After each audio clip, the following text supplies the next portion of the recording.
प्रजासत्ताक दिनाच्या दिवशी शहरात एक गंभीर व धक्कादायक घटना घडली आहे। 26 जानेवारी रोजी जिल्हाधिकारी कार्यालयासमोर एका महिलेने अंगावर पेट्रोल ओतून आत्मदहन करण्याचा प्रयत्न केल्याने एकच खळबळ उडाली।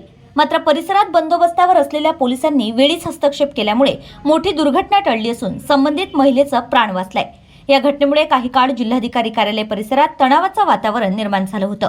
उषा गोंडाने राहणार संजय गांधी नगर क्रमांक 1 अमरावती असे आत्मदहनाचा प्रयत्न करणाऱ्या महिलेचं नाव आहे। काही नागरिकांनी आपली आर्थिक फसवणूक केल्याचा आरोप त्यांनी केला असून या प्रकरणात न्याय मिळावा यासाठी त्यांनी वारंवार पोलीस ठाणे तसेच प्रशासकीय यंत्रणेकडे पाठपुरावा केला होता। मात्र कोणतीही ठोस कारवाई न झाल्याने आपणास न्याय मिळत नसल्याची भावना त्यांच्या मनात निर्माण झाल्याने त्यांनी सांगितलं। घटनेपूर्वी उषा गोंडाने यांनी पत्रकार परिषद घेऊन आत्मदहनाचा इशारा दिला होता।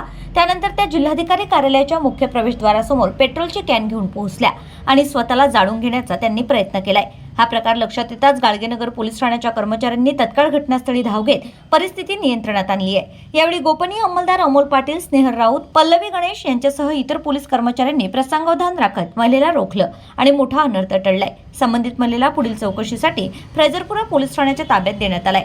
प्रजासत्ताक दिनी शासकीय कार्यालयासमोर घडलेल्या या घटनेमुळे प्रशासनावर प्रश्नचिन्ह निर्माण झाले असून तक्रारदार महिलेला न्याय मिळावा अशी मागणी नागरिकांकडून होत आहे।